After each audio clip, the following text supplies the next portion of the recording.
안녕하세요. 원피스 도서관 원도입니다. 오늘은 원피스 1122화 따끈뜨끈한 내용으로 돌아왔습니다. 끝까지 시청해주시면 감사하겠습니다. 표지는 오다 선생의 나의 히어로 아카데미아 작가를 위해 헌정 일러스트로 스모커를 그렸다고 하는데요. 개인적으로 빨리 보고 싶네요.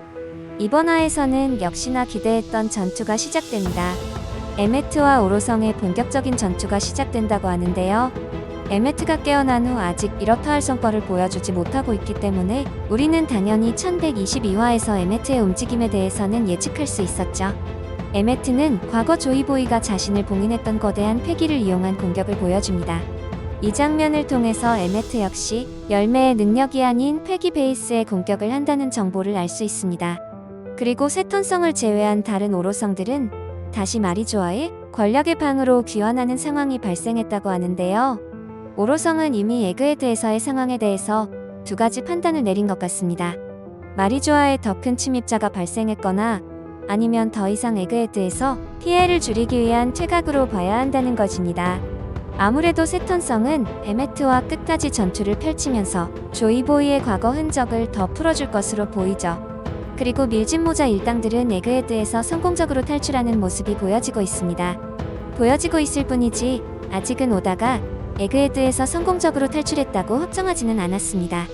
그리고 이번 화에서는 더욱더 디테일한 조이보이의 실루엣을 볼 수 있다고 하는데요.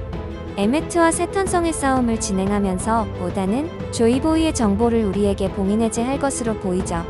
그리고 오로성들이 모두 권력의 방으로 긴급 호출당했다는 것에 대해서 생각해봐야 한다는 것입니다.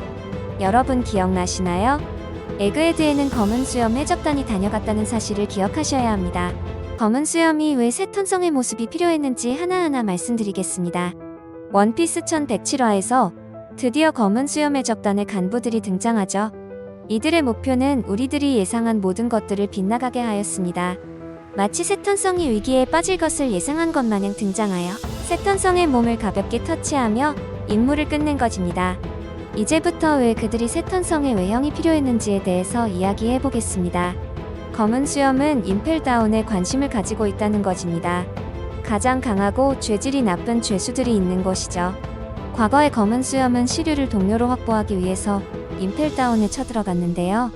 그때 마젤란의 능력에 죽음의 위기까지 몰렸을 정도로 굉장히 고전하였습니다. 하지만 이제는 완전히 다르다는 것입니다. 그때보다 검은 수염은 더욱 강해졌고 심지어 임펠다운의 모든 것을 통달하고 있는 시류와 세턴성의 모습까지도 카피했기 때문에 프리패스로 임펠다운에 진입할 수 있다는 것입니다. 그렇다면 왜 검은 수염이 임펠다운에 관심을 가진다는 것일까요? 임펠다운에는 도플라밍고가 투옥되어 있다는 사실을 잊으면 안 됩니다. 도플라밍고는 검은 수염이 필요로 하는 굉장히 중요한 정보를 알고 있는 거의 유일한 사람인데요. 실제로 임펠다운에서 도플라밍고를 빼내기 위해서 엄청난 시도들이 있었다는 겁니다. 오다는 도플라밍고와 추루의 대화에서 굉장히 중요한 힌트를 남겼습니다. 도플라밍고는 자기에게 협력하지 않은 이쇼를 비웃더니 이어서 자신이 배후에서 조종하고 불러들인 괴물들이 날뛰게 될 것을 예견하고 앞으로의 세계 정세를 암시하는 말을 하고선 천룡인들은 끌어내려질 거라는 예언을 하였습니다. 도플라밍고 역시 천룡인과 오로성의 분노가 상당하다는 것이죠. 그렇다면 위에서 언급한 능력들을 필두로 검은 수염이 임펠다운에 다시 한번 등장했을 때는 검은 수염과 함께할 가능성이 굉장히 높다는 것입니다.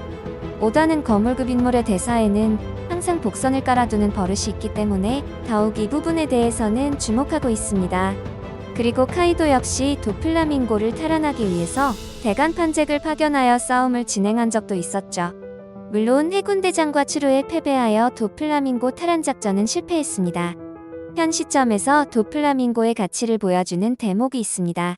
도플라밍고는 전설로만 내려오는 성지 마리조아의 지하에 존재한다고 전해지는 보물에 대해서 알고 있다는 것입니다.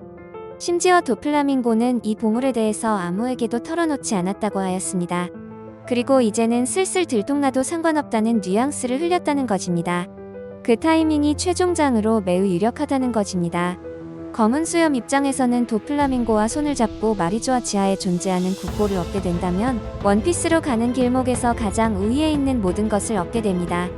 최근 로우와 싸움에서 포네그리프 사본을 또다시 확보하였고 이미 강함의 전력은 사왕 중 가장 강하다는 샹크스와 우위를 다투고 있고 게다가 고대병기의 위치와 정체를 가장 잘 알고 있는 카리브까지 추종하고 있기 때문에 루피 혼자서는 검은 수염과 경쟁이 성립되지 않는 상황까지 벌어진다는 것이죠.